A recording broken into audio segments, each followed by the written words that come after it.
Hello, everyone. My name is Stephen McGreevy at the University of Twente. I'm joined by Maximilian Spiegelberg at the Heidelberg University of Education. We're both part of the FEAST project, which has ended in March of 2021, and also the FEAST MPO, which was the next stage of the project after it was finished. I just want to talk a little bit about some of our experiences in the project and how we were working around notions of food futures, practices, policies, and our palates. So what we're trying to do in this presentation is to look at the intersection of visions of the future, social practices and social practice theory, and the imaginary, and ultimately how changes in everyday life might lead to larger changes in socioeconomic systems. In particular, we want to think more about the relationship between affect, motivation, and forms of knowledge that are sticky, embodied, tacit kinds of knowledges, and how these elements can be better used in interventions, education, and in planning that aims to change patterns of everyday life. And so our research questions are, how can we link social practice theory with studies of affect? What types of knowledge are important and why, and how can we engage with the public and motivate change? So there's a famous quote by Professor John Robinson of the University of British Columbia, and he says, "Our failure to address environmental issues is not a failure of information, but a failure of imagination." And this speaks to the importance of visions and their potential power in shaping activity toward the future. Visions can bring us places, allow us to think the unthinkable. For example, the images that you see here are from a genre of sci-fi called solar punk, which are sort of positive images of a sustainable, equitable powered down future. This is a scene from Tokyo after the ice caps have melted, flooding the city, but it is still lived in, and the infrastructure has been reclaimed by nature. And you can see and begin to think about what it would be like to live in this world and what our daily lives would consist of. Contrast that with these images from the show Star Trek, and these are much more familiar to us as they become kind of lodged in our social imaginary and part of a high-tech vision of the future. And these examples have essentially come true, right? We have handheld computer tablets today. We also have food on demand in the form of 3D printers, for example. So the point here is that as we imagine things about the future, those items and those ideas and those concepts can become reality in very concrete ways. So our imagination is quite a powerful tool.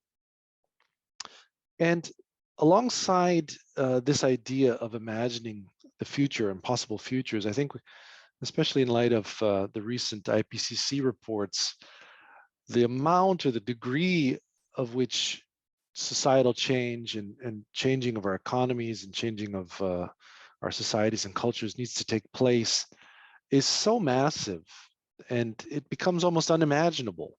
And so in our futures work and in our methods and sort of perspectives that we're thinking through on the future, we need to become more critical or be able to use methods that where sustainable futures are critically examining our societies today. And there's some work by Alquist and Ricciart that says the futures research should be more engaged in enabling critique and revealing assumptions and interests that can lie dormant.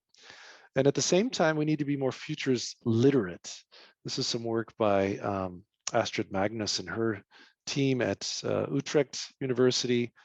And what it means to be more futures literate is quite a complex notion, but if we boil it down to some essentials, we really need to be much more reflexive in how we think about the future and how our thinking then can shape the future in different ways.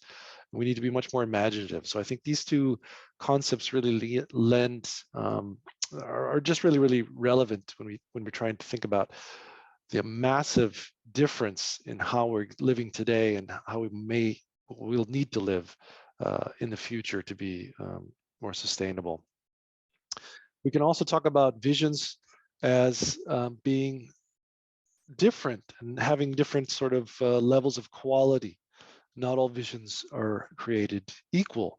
And so in this work, we can see that there's different sort of construct, normative, and transformational qualities to visions.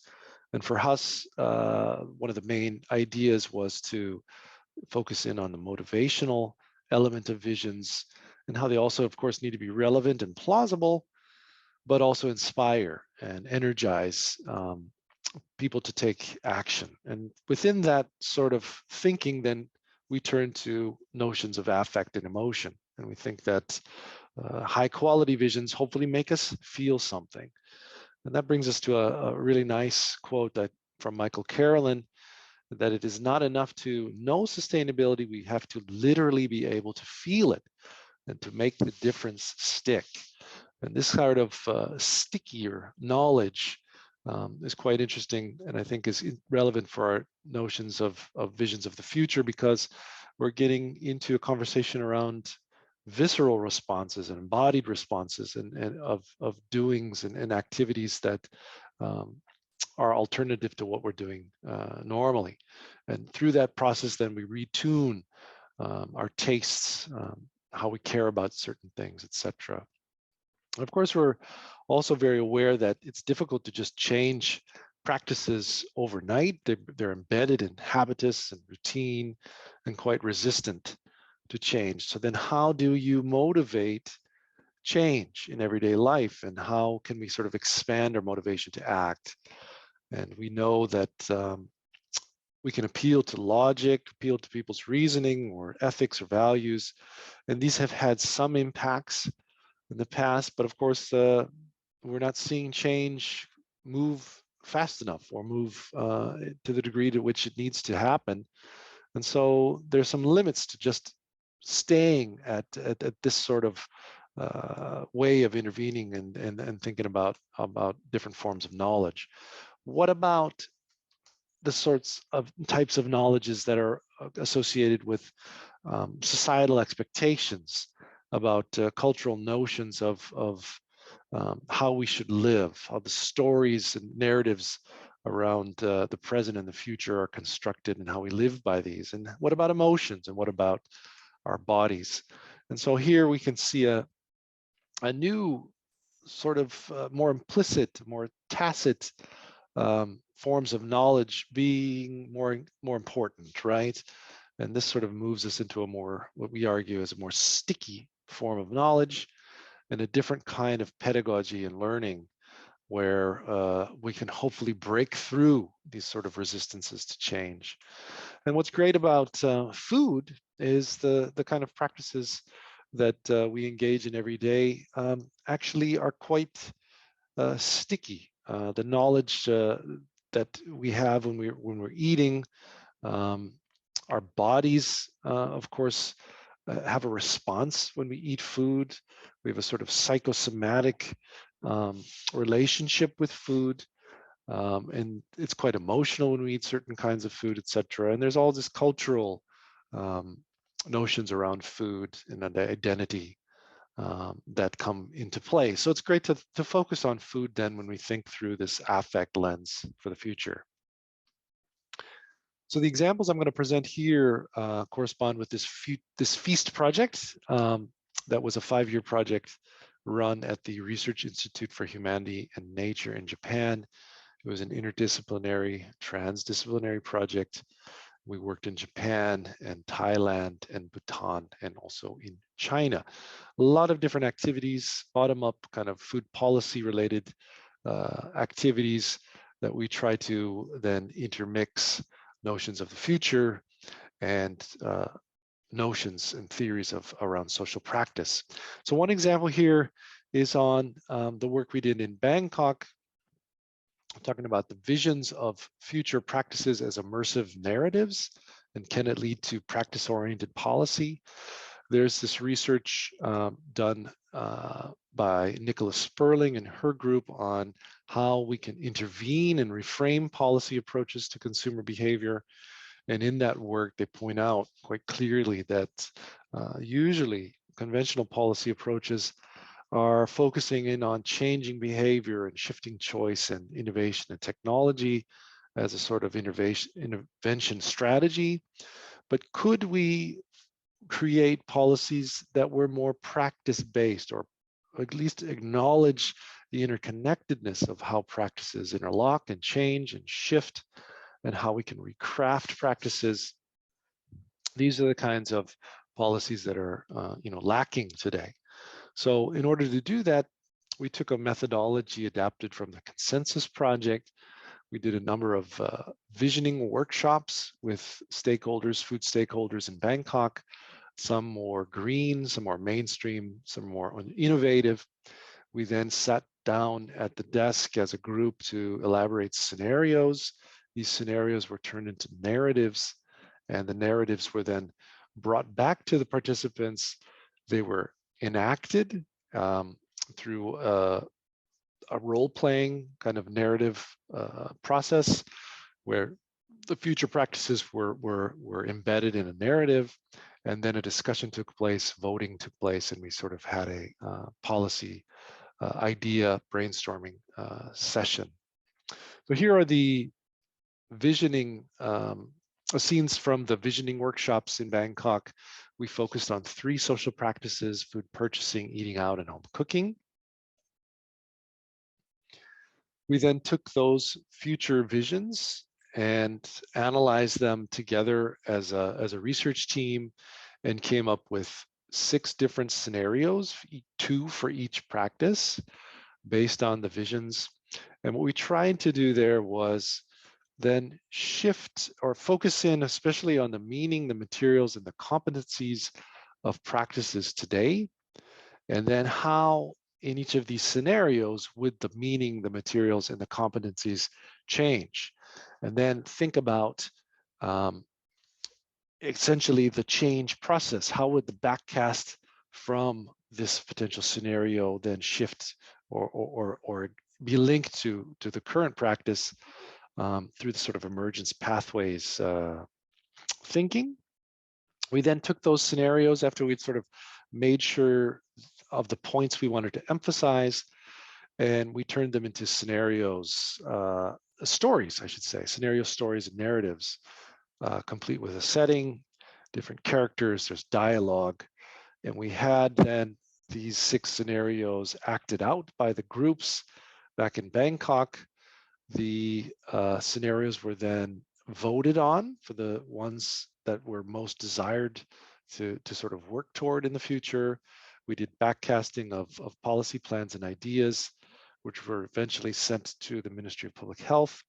But at the same time, then we tried to evaluate these ideas to see if we did indeed reach more practice-based policies, or if this process of embedding people in a sort of practice-based scenario narrative led to more even conventional policies and the ideas, I should say. And here the results were a bit mixed. Certain practices were easier to kind of see through the lens of a practice-based policy approach than others. And we have a paper coming forth in Futures that discusses this work further.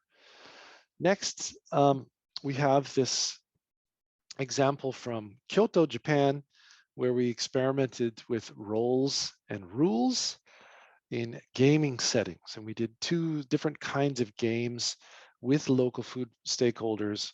One was a food policy council simulator. In this game, it was kind of a live action role play where participants had a role as a member of a food policy council, and of course portraying different key stakeholder groups like producers or government, people working in government, consumer groups, etc.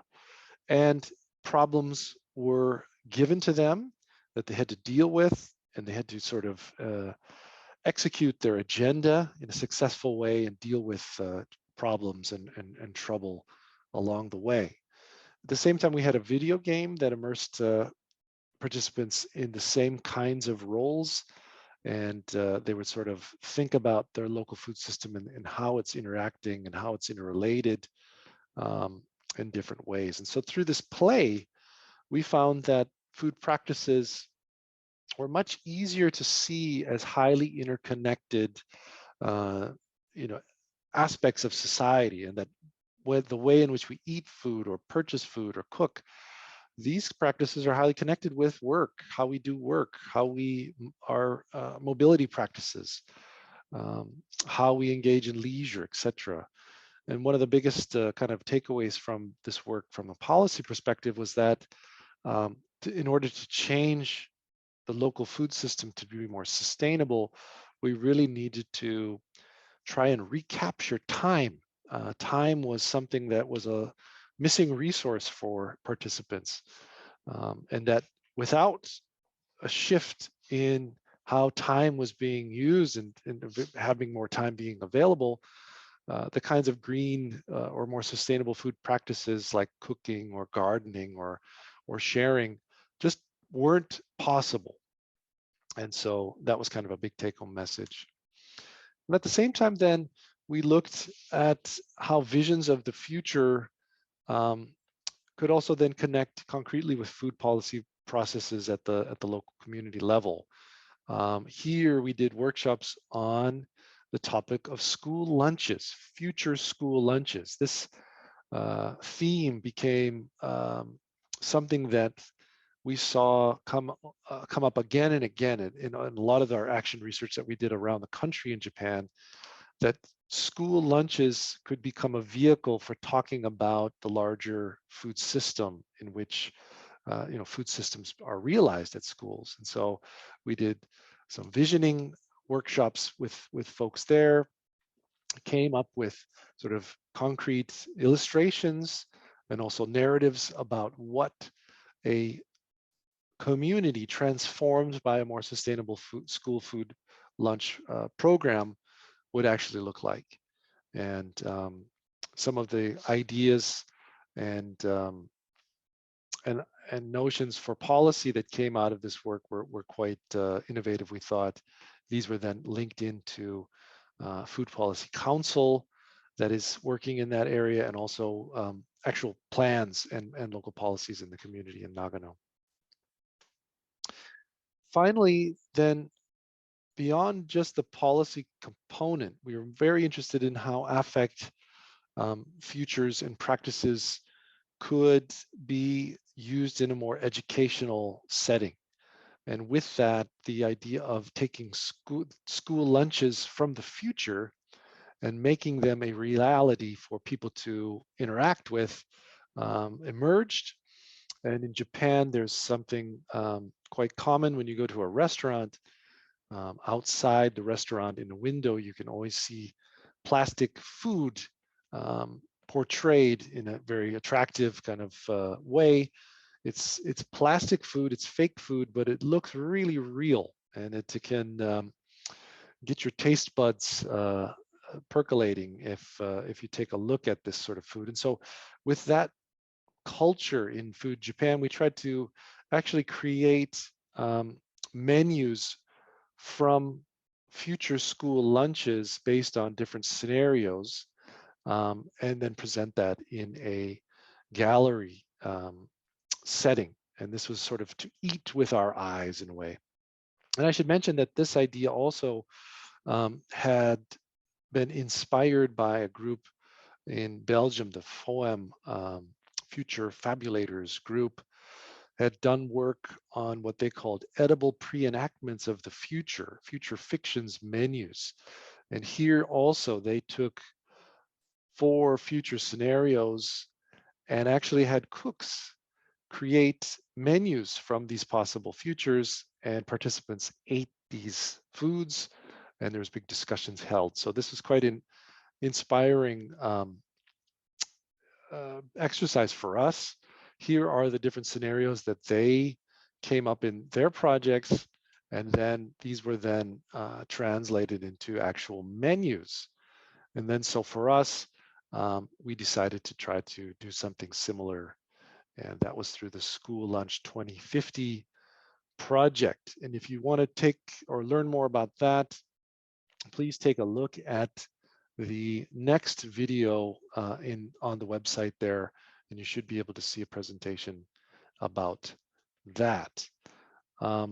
After you've seen that, I think we can sort of wrap up this talk with the following conclusions. I think for us in the FEAST project, we are quite interested in how affect, futuring, and practice-oriented policy and education can combine to essentially bring us into different encounters of a sustainable future that stick with us.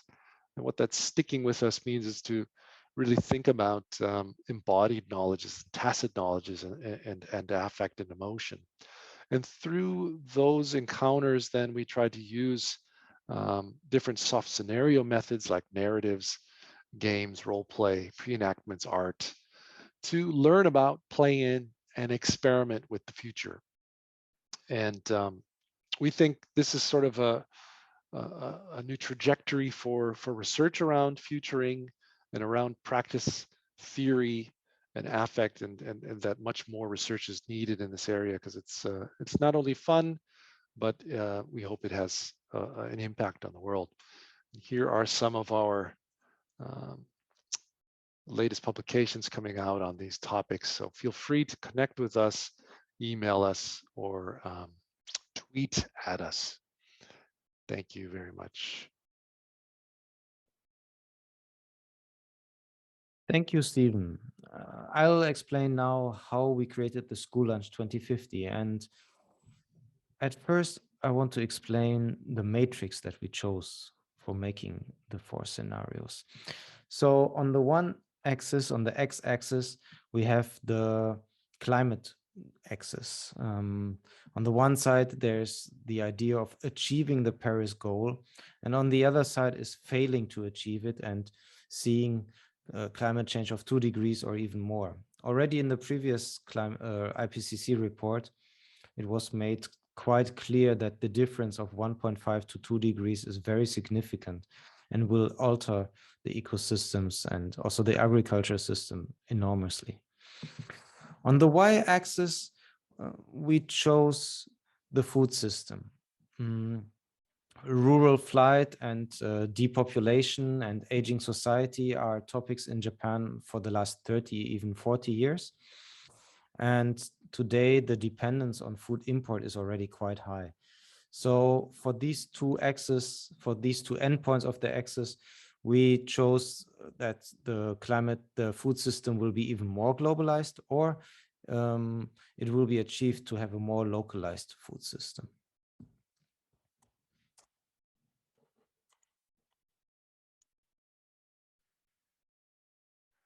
So these 4 scenarios were filled with research findings. We scanned policy papers, research papers, but also publications from international institutions. And that was first the direction of climate change and of food systems, but also specific for the Japanese situation. Sometimes they were for regions, sometimes they were for certain products. And so we combined this information in tables and then translated the information into meals. So we picked up certain food items that were mentioned and added our own interpretation of the research findings into 4 different meal sets, meal courses. And in the next step, then, we decided about the appearance of those meals.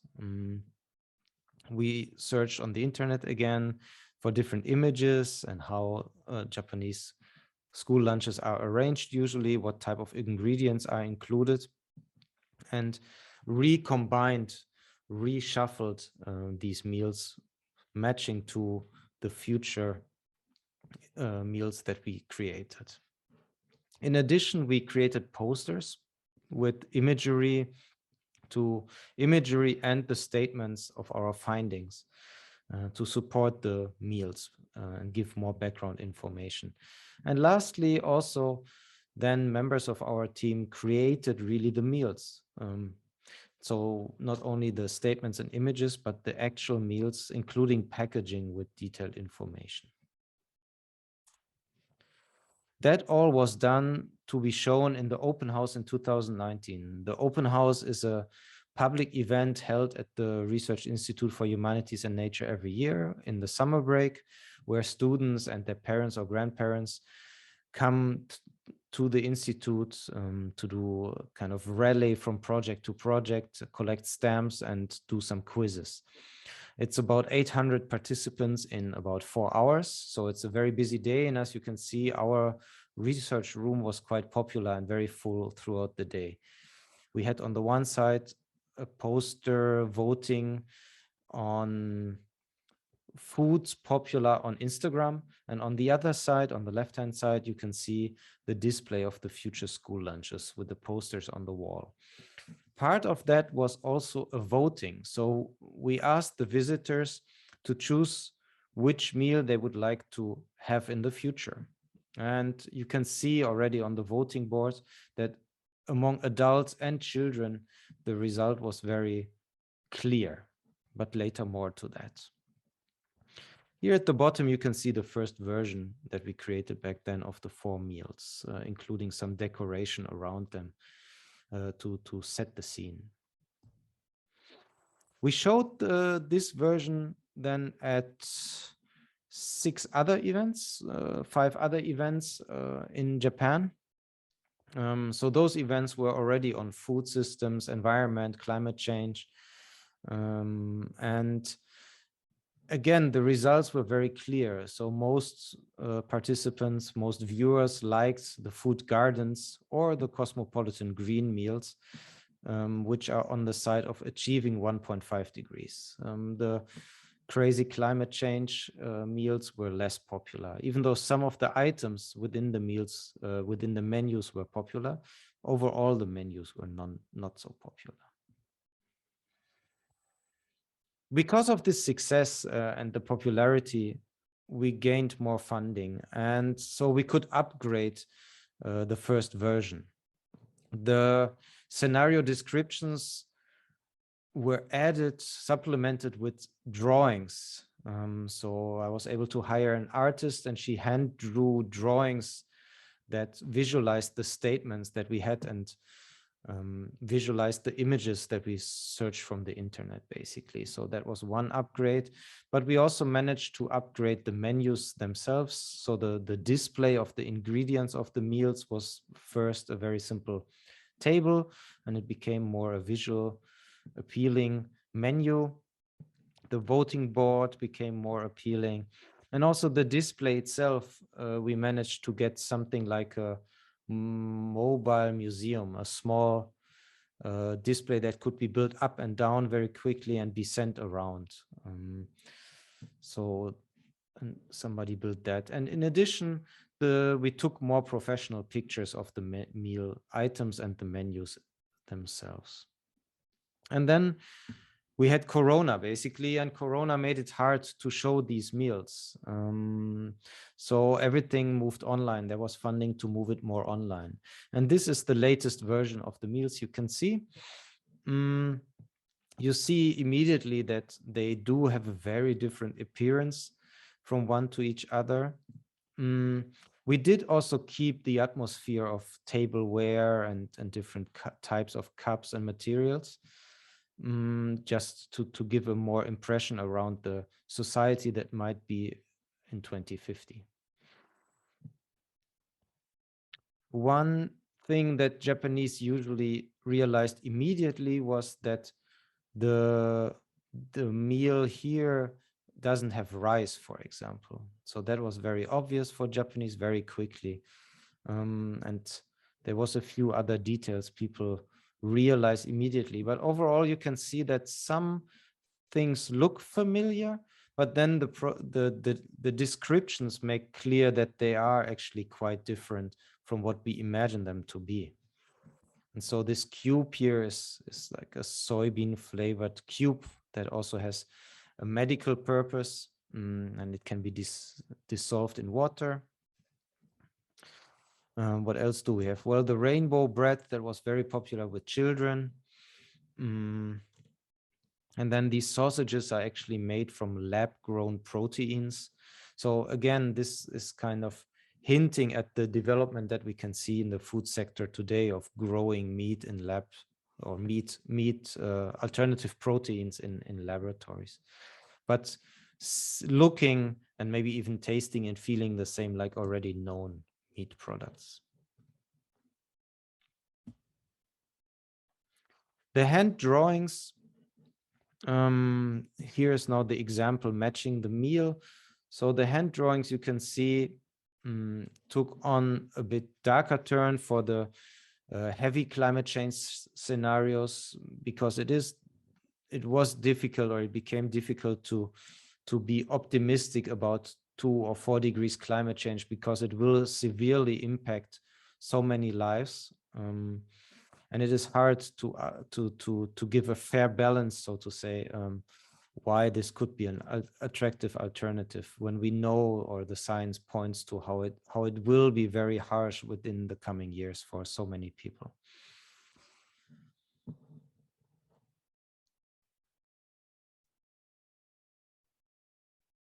And those are all 4 scenarios now next to each other. Again, very different appearance from each of them. On the left-hand side, we can see the managing the climate change. On the right-hand side, not managing the climate change.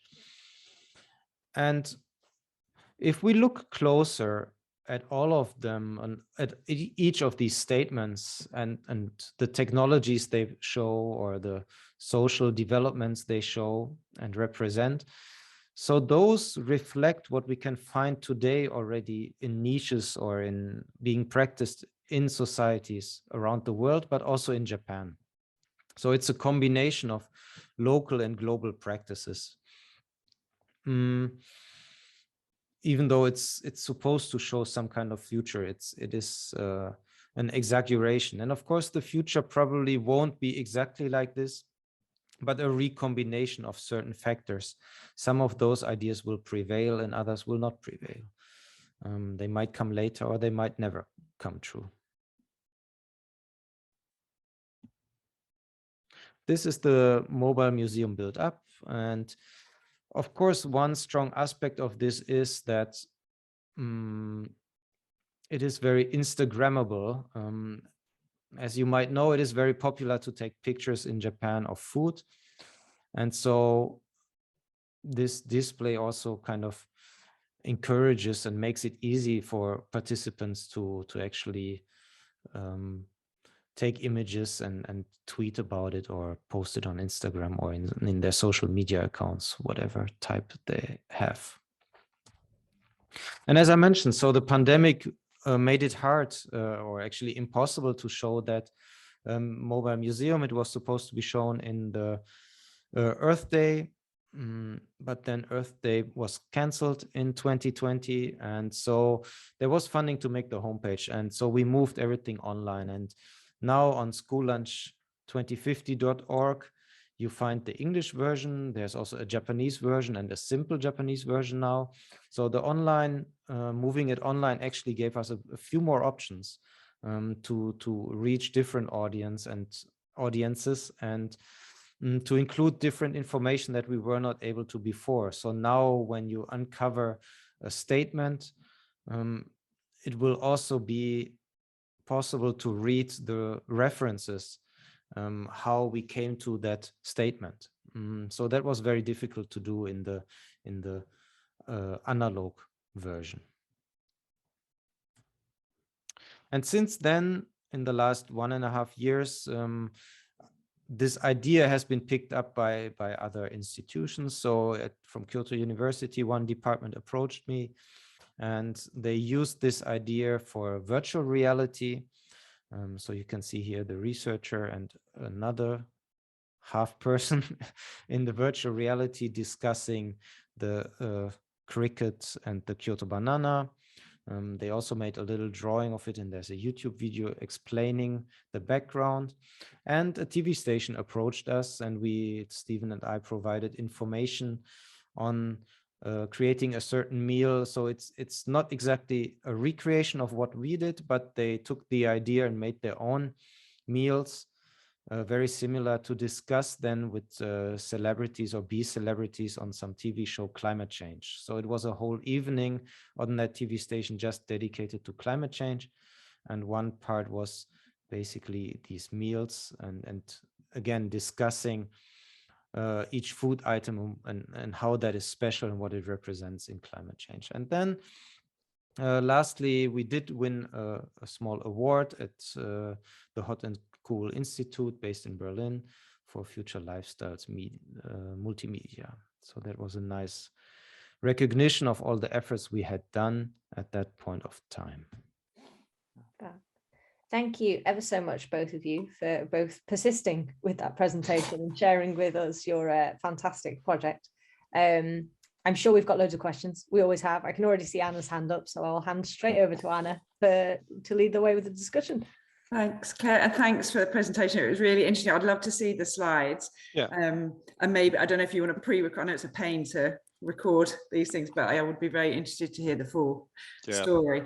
Just resonates with, resonates with a lot of stuff that we've been doing in a number of projects, both on the gaming side in relation to climate change and in terms of futuring around the food. So I had a question. I mean, I'm totally on board with everything that you're doing, and I just wondered what you did to, or if you did anything to establish like the impacts of what you were doing. So you were saying you're trying to create this more immersive, empathetic, kind of sensuous experience, and did you, or have you asked people who've engaged with that how it's made them feel? And if you have, how have you tried to kind of capture that? Yeah, so this is a hard question, and when we've struggled with how do you measure the impact, especially this emotional or sort of affect impact. And the main way we've been doing that in these activities is just through a sort of post-workshop survey, asking folks, do they, when you experience the role playing of these narratives of future practices, what were your feelings? How were you feeling? Were these sort of positive, negative, these sorts of things? And then, thinking about then did you feel that you could use the insights gained from these workshops in your work for the future and for policymaking, these kinds of reactionary measures? So, and we are not so satisfied with that either, but it's something that we kind of, you struggled with, and when, as you go through these research processes, you have, time limits and you have to move through deadlines and things. And so we just sort of settled on those methods. So we'd be really interested in figuring out, how do you do that? I mean, I've had a thought here as I'm in a new kind of technical university here at Twente, where people, we have equipment here to hook people up, to scan their brains and do all these kind of really psychological experiments while experiencing something like this. So I've thought about maybe trying to dabble into that a little bit maybe in the future. But yeah, I'd be interested to know what people are using in that regard and what kind of methods people are employing, because it's I don't think it's quite an easy thing. And if you have maybe if it's a long-term kind of study, you could do journaling. There's all kinds of different ways you could capture it, but what do you choose? Yeah, no, I'd agree. I mean, it is a perennial problem when it's funny, the front end is so innovative and creative, and then the back end is, do a survey. And then, it's all around, I suppose that in and of itself is a kind of interesting issue around temporality and the kind of ebbs and flows, empathy and feelings and emotions, and how long do they persist? I mean, certainly we're trying to engage with that around food again, with like the impacts that food sharing creates. And then it's like, well, how long are the benefits of engaging in this, and how frequently does it need to occur to maintain those benefits? Because we're looking at social prescribing of green spaces and walking and things like that, but even that kind of medicalized social prescription approach, it kind of says this reduces blood pressure, this reduces heart rate or whatever, but it doesn't say for how long, or all of those things. It then gets distilled down into, you must do an hour exercise every 5 days or something like that. So I don't have an answer, but it's definitely something that I'm really interested in thinking through a bit more about how we do that without, like you say, either being really intrusive physically about Right. looking at someone's brain, or being really persistent and then having them, and the work and effort involved in them being engaged over a long period where you have those kind of conversations or diaries and things. That's also a burden. Yeah. So yeah, it's just a very tricky area, but fascinating. Thanks. Yeah, I totally agree.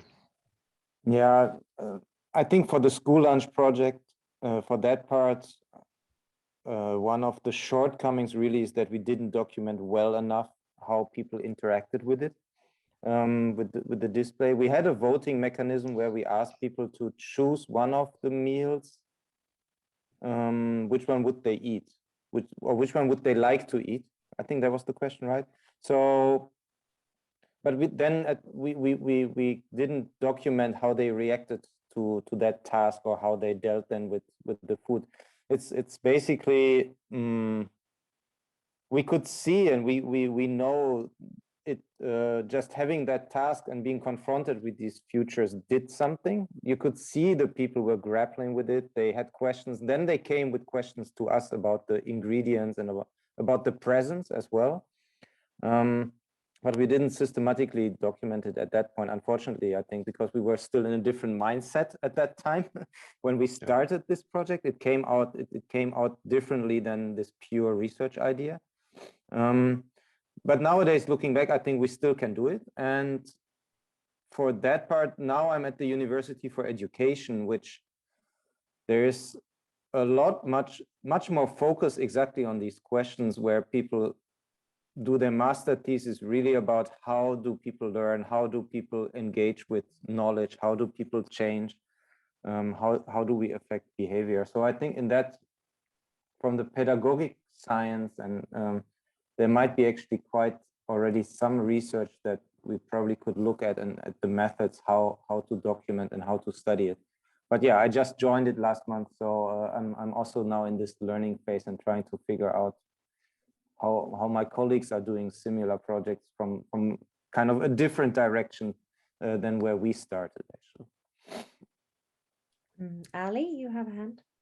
It's not really a question, but I wonder, maybe someone on the call has the answer. I wonder how other how cultural institutions, I'm thinking museums and others, kind of capture those you know, interventions and impacts on communities, particularly those that are quite at the forefront of thinking through and representing kind of futures, or are doing decolonizing, indigenizing work. They may have, I'm just thinking, Anna, some of the work you've done in the past museums, you know, there might be already existing methods across those sectors that we could learn from, perhaps.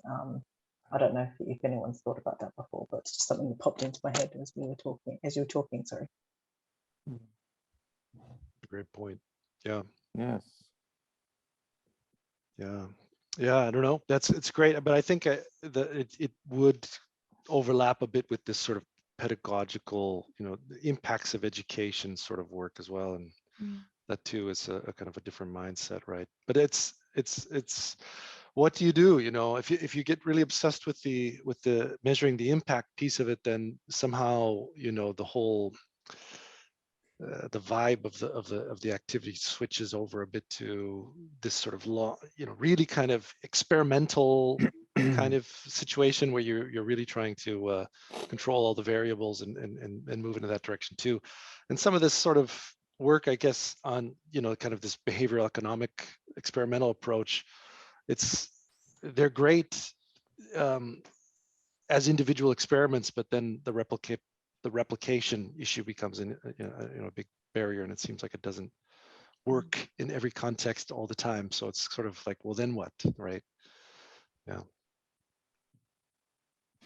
I might just I think this is really interesting, particularly the focus around schools. So in the CAST Centre that I work with, which is the SRC Centre for Climate Change and Social Transformation, one of the programs in that was working with schools and doing like fairly like standard behavioral information education type initiatives, but they had what they were thinking of as a closed system, because they could track a school over the course of a year and see what difference those things made on like the kids' choices over their meals. And I just found this idea that was a closed system absolutely fascinating. It really resonates with what you just said then about this kind of like actually becoming so fixated on the experiment, you sort of forget the reasons for doing that creative, like more imaginative work and the methods that you've chosen. Yeah, it really resonates with the kind of discussions we've had on how you actually show the impact of these more complex and slightly different interventions. Yeah. I had a question about your scenarios, if I might take chair's privilege, which was that, so in quite a lot of the work that we've done, we've tried really hard to balance the scenario. So you don't have this kind of like utopia, dystopia. And I can see in yours that actually you really embraced the dystopia. Like one of yours is pretty, pretty grim. At least one of them is pretty grim. Yeah. And like, I think from the climate science point of view, that makes a lot of sense. But I wonder how you felt that kind of polar split in the scenarios affected the way that they were received and sort of the way they were interacted with. Right. So some of the slides we jumped through is, so there were different iterations of this project. So in the first version, it was less polar. And it was without the hand-drawn scenarios.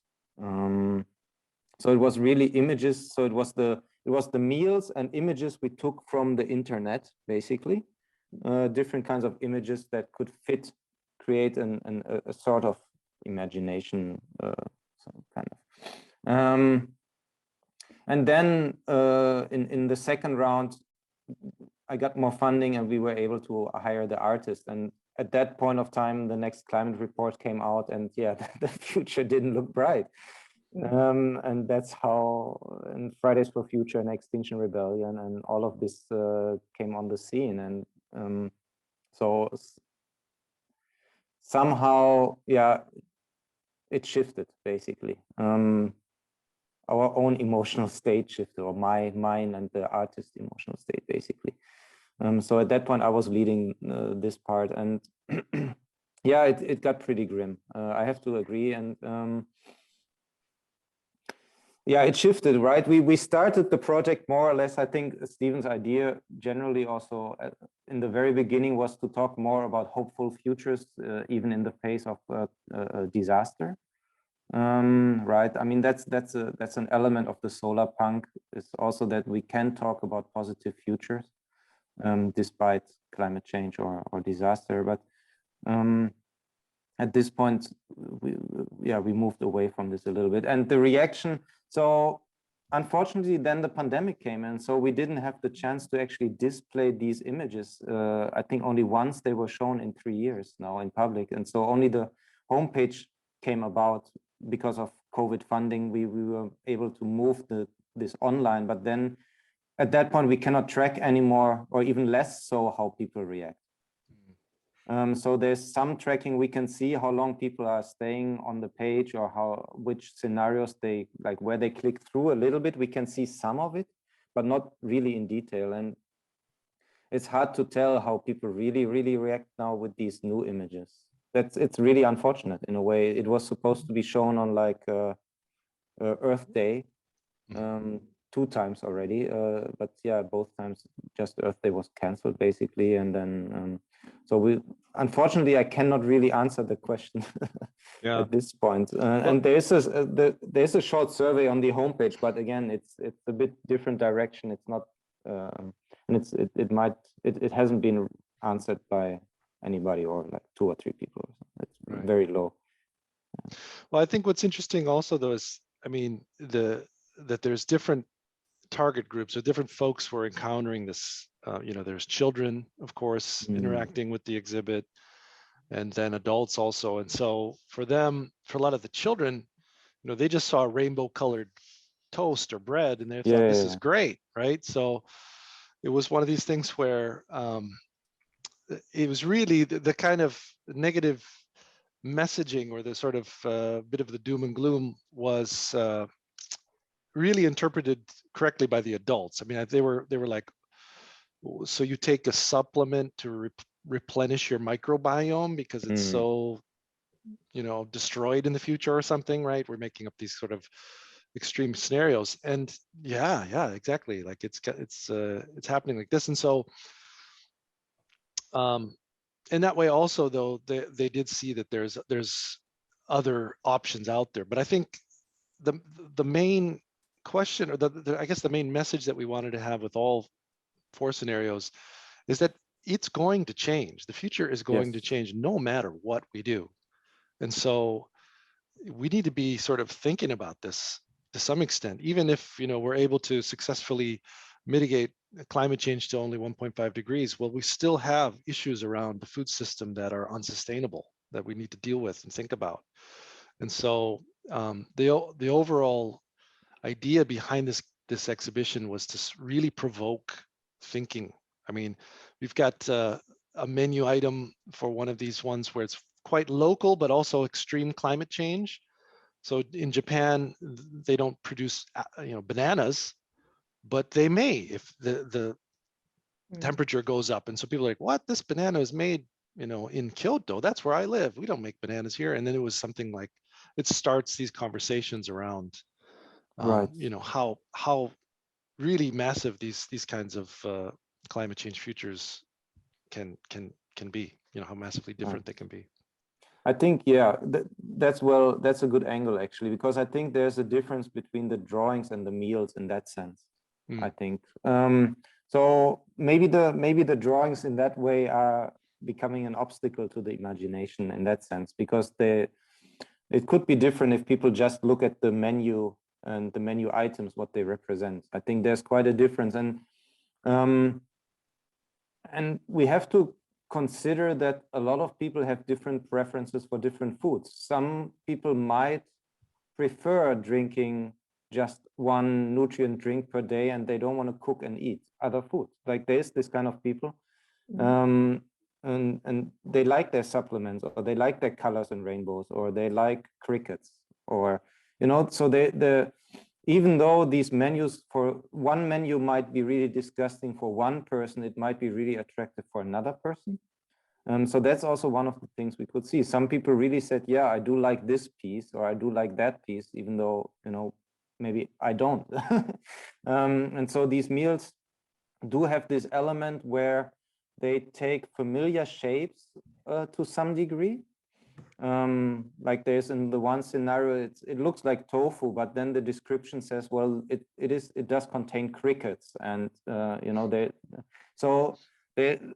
and the sausages, which looks like sausages, is some kind of GMO fish, basically. And so we chose this way of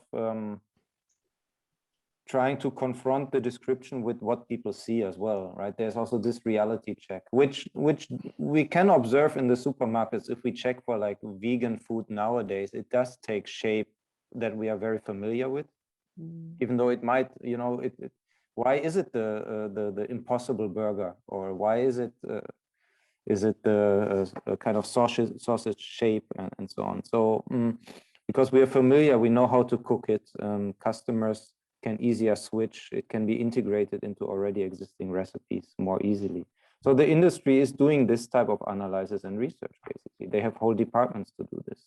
There's a method of which color, which flavor, which combination happens, right? So we also took that kind of science and background into the meals and combined them in a way where we try to combine them, where every meal has something really attractive and something really revolting in a way. So people really have to think hard if they like that whole meal. Usually they would like one piece, but not the one dish, but not the other dish of that meal. Kind of. Yeah, there's something wonderfully genuine about the way you've presented these, like, things that look normal, right? And normal and very relatable now. But this almost idea that you have to pick them up and look at the fine detail on it to understand what you're eating is very genuine to the situation we're actually in already. So while you've pushed to the extremes, there's still that sort of sensation of having to read an ingredients list almost to get the detail of where the food has come from, what's actually in it. Yeah, it's really fascinating. Right, and I think that's a bit different to the project that inspired us as well, or that we were familiar or aware of at that point when we started creating it. Right, there was other projects talking about food futures already, but often also they went into the very extreme to some degree. Some of those meals are going full on color, glitter, pearls, gold. So right, I mean, you can. in terms of food tech, you can go in any shape and color and direction nowadays. It's unbelievable what is possible technically. But then we went down a way of more familiar items. Marlene, you have a hand. Yes, I wanted to, because it's 11, maybe wrap up and say, well, I had the pleasure of having Stephen and Max in virtually in Geneva last semester, so I was already familiar with the project, but pushed even further this aspect on affects. And to me, it makes me think about the work I've been doing on well-being, and maybe there is another way of talking about affects that goes beyond emotions and thinks about what collectively the good life might look like. And then I also felt that this question of having scenarios, it's always challenging for me, because somehow following Donna Haraway, I'd like to think that the future is going to be a mix of these different things, and that maybe it'll be a lot more heterogeneous than these, distinct scenarios. And how do we represent complexity and messiness and all of that? So anyway, just loved the slides. Definitely do send them to us, because I'd love to look at them. As Anna was saying, maybe even if you want to record a little bit of your talk, it would be great. And so a very warm thank you. I know, Claire, probably you wanted to wrap up as well, but since it's 11, do you want to mention, Claire, what's coming up in terms of the talks we're thinking about? Absolutely. So the next session that we have planned is to do a joint session across so there's Mary Green and Marlene and several others have ran a project called the Everyday Life in a Pandemic Consortia, which has just had a special issue out. So our next session is going to invite 2 or 3 speakers from that consortium to come and share their new papers with us. We are yet to confirm a date, because it's proving a little bit tricky just in the early summer to find a date that works for all 3 people, but we should have that this week to share with everybody. Yeah, so that it'll be about change during the pandemic. I don't think I'll be presenting anything, but maybe Claire, I don't know, we'll see. And if any of you on the call have ideas for talks that we should start planning in the fall, think also of maybe bringing people in from outside of our communities, so people working on future studies and social change elsewhere that we might want to hear from. Any other ideas or wishes? Another thing I wanted to throw out there is that I think I've been co-chairing for about a year and a half now. It would be great if someone else wanted to step up as co-chair, and each time, I guess if we're 2, then we have this rotating system. It would be good. So I'm sending it out there, and I'll also announce it over the email if someone else wants to take over. Anything else? So one thing I was going to add, I might just stop the recording now if we're into any other business territory. One thing I was going to suggest for this